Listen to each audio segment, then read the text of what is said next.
Joe Biden will host the Floyd family in the White House. This is the family of George Floyd, because this will mark the 1-year anniversary of his murder on May 25th.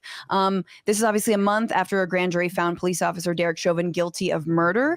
And Biden apparently wanted to sign a George Floyd Justice in Policing Act on this occasion, this 1-year anniversary of his murder. But of course, Republicans are haggling over the deets. And because of the filibuster, we can't have nice things like a clear majority in the Senate that is right there. So there's no agreement. There's a bipartisan agreement on things like new standards for no-knock warrants, banning chokeholds, placing limits on equipment the Department of Defense can send to state and local police departments, which is just the most mealy-mouthed reforms ever. It's like, we're gonna maybe have a standard one day. But Democrats want to do away with qualified immunity for police officers, right, which currently protects them from any civil litigation, and thereby making the bar for accountability really, really, really high, as in kneeling on someone's neck for 9 minutes high. Republicans, however, want to keep qualified immunity because, according to Senator Tim Scott, if you do away with it, quote, chances are very low that you're going to have officers responding, so community safety goes down. Now, okay, point taken. And counterpoint, considering that many communities are unsafe because of police, maybe fewer officers responding is a good thing. Like, you know, like I feel like George Floyd might still be alive if fewer officers had responded to that incident. But anyway, I just also love the idea that Tim Scott's like, you know, floating that, you know, if they can, well, you know, if these poor lads like can't come in guns blazing, what the hell are they in it for? You know, they're just like sitting in their cars like, man, I should have just stayed home and played Grand Theft Auto. Like, this sucks. Like, what? Anyway, where once again we are at a deadlock in Congress over the most basic reforms. But Robert and Christina, what do you guys think about this reform around qualified immunity? How important is it? And where do you think, you know, what are your thoughts on it? I think it's extremely important. Which isn't to say that I think that this specific qualified immunity reform is going to fix the problems with qualified immunity or fix policing, because I don't think it can be fixed. But I think it's still important. This is a particularly important fight, because a big part of what you're doing is culturally fighting the idea that such a thing as qualified immunity should exist. And even if the actual specifics of the reform be moderate, pushing that conversation is extremely important. And one of the reasons I think this is the vehemence with which law enforcement unions across the country have been protesting like this, and the changes at state levels, and I think it's New York and Colorado and New Mexico have all done variant reforms on qualified immunity. And I think it's I think the actual change here, to the extent that anything is going to be changed in the law, is to be the result of people's attitudes about police changing. I think in a lot of ways, the most significant victory from last year's uprisings was not any of the reforms at the local or state or national level, because those were in most cases pretty modest and usually fell a lot short of how they were initially pitched. But what you have seen in cities like Seattle, cities like Portland, cities like Minneapolis, this is happening too, is police departments unable to make their staffing numbers because people are quitting and leaving, and people don't want to be cops and don't want to be cops in those specific is because they see the job is not as respected as it once was, and it's not as pleasant, and they feel hated. And I think that's going to do more than any legal reform. And I also think that will lead to more legal reforms, right? If the common attitude of a majority of the citizens, like, well, fuck those guys, that makes it a lot easier to push through changes that reduce their ability to kill people. And yet the right uses that, and they're like, well, see, nobody gets any respect, and that's why like nobody wants to be a police officer because everyone hates them so much. And it isn't like, well, why is that? It's more like, well, we need to reinstate blind respect for this clearly like runaway, job, like this unaccountable institution, like that apparently we just have to like, we have to just make them feel cozy and warm and like bake them cookies and stuff and like, hold their hair while they puke, or I don't know, you know what I mean? Like yeah. I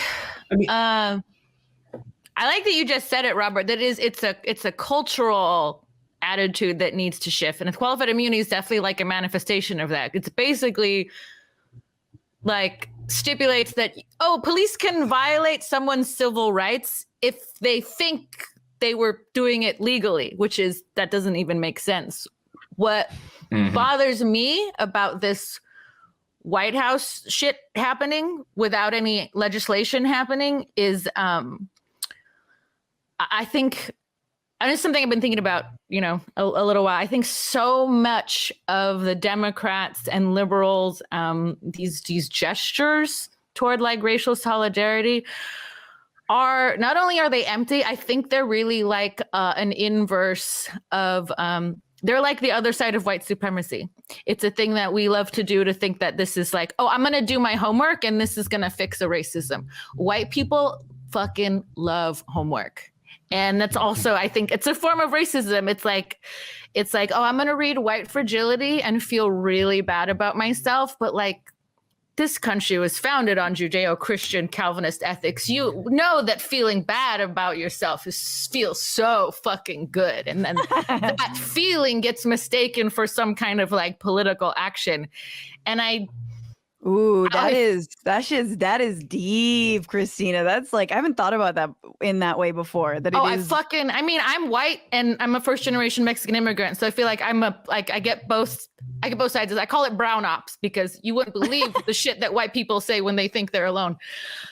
I had a professor in college who was like a Marxist French guy who taught like a Godard class, and he, oh God, that sounds very much was like, there was no structure to the class. It was a collective effort, obviously. And he brought it up, this postmodernist class ever. But he definitely said, he's like, I know how much you like inattentive American students need homework. So if you need homework, I'll give it to you. And he was kind of joking, but I think that speaks so much to like this. I find it not maybe more damaging. It's less violent, but it's a more pernicious form of white supremacy, of like people doing things to feel good. I think it's another form of superiority to like turn Black people into like a homework assignment, or like, now I have to throw an event to show this. I need to read my book. Invite the family of George Floyd, but I'm not able to do the basic things to reform or overturn the filibuster so that we can actually get something passed. But I think even deeper than what, we won't get to a level of getting to like the nuts and bolts of reform that's going to change this until, and I feel weird saying this, but I think it's true. It's like, white supremacy is like, it's a spiritual disease. And I think the attitude that white people have about it is not going to change until we actually not just feel bad, but like grieve, because we lose, like everybody does. But like, I think it's almost too ego shattering for white people to admit how much we fucking lose, how much we miss out on by like an abject failure to like apprehend or inspect, let alone celebrate just like Black excellence and Black people in general. I don't know what the program is that like makes that happen, but I feel like that's like the foundation of the problem. It reminds me of what like Baldwin said, where he was like, until white people see their own fates as intertwined with the fates of Black Americans, we will never actually have racial justice in this country. So it's very much it's a little bit of a, we are all part of this. We are all one, etc. Robert, any thoughts on the performative welcoming of the Floyd family? But it's this thing you see all across, particularly white society, which is, okay, here's this problem. It's massive and heartbreaking and devastating, and I don't have any idea how to fix it, or the solutions people are telling me to actually fix it are not something that I to do, because there will be consequences to me for doing it. But I can be seen publicly doing something that actually costs me nothing and achieves nothing. So let's do that. It's the fully marching down a bridge of being the president, right? It's, yeah, that didn't really accomplish anything. You showed up and you get to brag that you were there, but it did not fix the problem. What we need, we've got the presidential equivalent of marching peacefully down a bridge. What we need is the presidential equivalent of burning the 3rd precinct down. Have you become a patron yet?